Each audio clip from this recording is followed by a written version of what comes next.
y'all, Laura Richardson with Relevate here. We are Real Estate Elevated, and we're coming at you again with another episode of I'm moving to North Carolina, now what?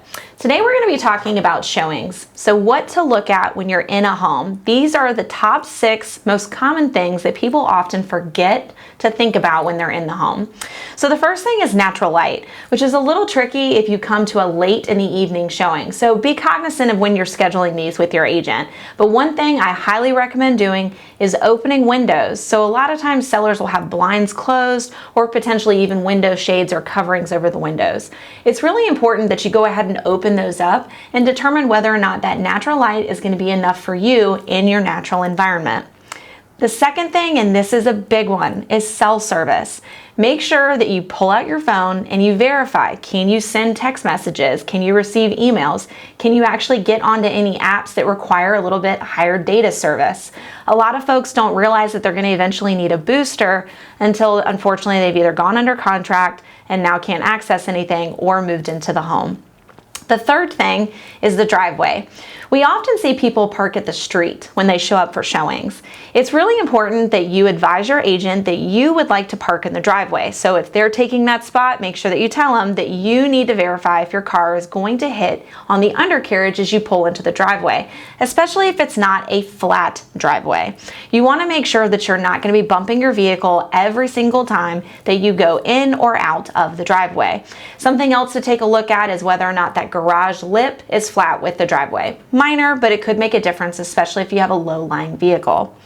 Another thing is the noise outside versus inside. So number 4, something to consider is when you're inside the home, do you hear traffic nearby? Sometimes homes can actually back up to what could be a busier road, but if there's enough tree line and natural buffer, you don't really hear anything coming from the outside.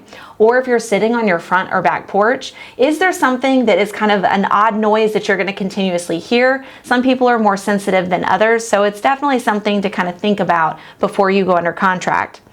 The 5th thing, and this one is so important, is water pressure. So something to note about water pressure is if it's on a well, you are going to see a little bit lower water pressure. But if it's city sewer and water, you should be able to turn on that faucet and get a heavy stream of water. So that is something to think about doing with every single sink as well as every shower or bathtub. I know it seems silly, but you're going to want to know those things before you've committed to the home. Something else to note is storage space. So storage space is often something we don't think about until after we've moved and all of a sudden we've got all this extra stuff and nowhere to put it. So take a look at the pantry. Does it have enough room for not only food items, but any kind of cleaning supplies that you might keep in there, like a dustpan and a broom? Or, for example, if you have large cookware, where are you planning to keep those things? Any kind of holiday decorations or large items, is there storage space in the garage? Or is it going to be in an attic or some other closet space where potentially you're going to have to move and shift some things around in order to access those things? Another one, and these are just some extras that we're going to throw at you guys, is distance to work. So we often get very caught up on a neighborhood or particular location or even just the home itself. But then all of a sudden we realize maybe it's a lot further from work than we projected because we didn't realize we were not close to major roadways. So do a quick little Google search, maybe even while you're checking that cell phone service, and verify how far you're going to be from if it's daycares, work, closest grocery stores, anything that's really important to you and the person who's buying the home with you. Another one is a TV cable. So a lot of times homes that are staged will actually have TVs in the living rooms removed from the walls and they'll be replaced with a painting. However, a lot of folks will want to hang a TV when they're actually looking at the house and living in the home. So you might want to verify where that TV cable is. Sometimes if it's a newer home, there might be a little drop zone where the cables and the cords can actually be connected down below and kind of out of sight. But very often, if it's an older home, so 2010 and probably older, you're not going to see that, and that might be something that'll bother you from that point forward. Another one that I think is a little bit more common is, does my furniture fit?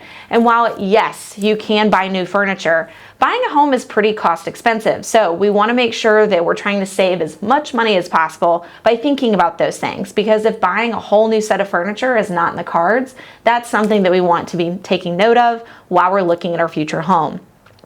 Another one, speaking of work to be done, is just looking at the layout and the aesthetic. Is there anything that you're gonna have to fix prior to move-in?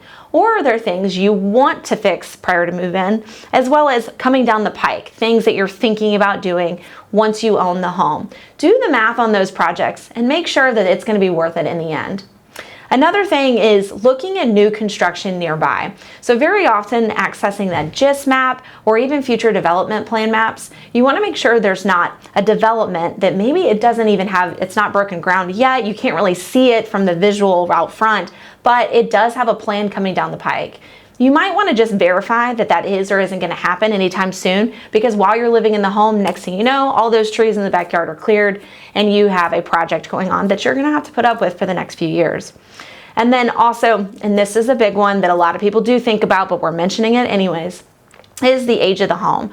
You want to look at the originality of the systems. So we're talking HVAC, water heater, your roof, anything that's going to be a big cost item for you guys. Because y'all, I'm going to tell you, Murphy's Law tends to kick in as soon as you've purchased that home. And one of those things is probably going to go within that first year. It happens to the best of us, but not always, but it's still good to have some money in your back pocket should one of those things go.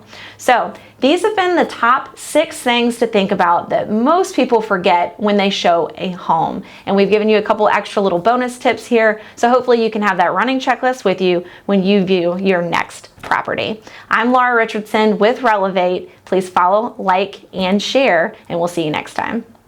All right, y'all, thank you for joining us today. Be sure to like, share, and follow us on Instagram as well as YouTube. We're also on Apple Podcasts. Again, I'm Laura Richardson with Relevate.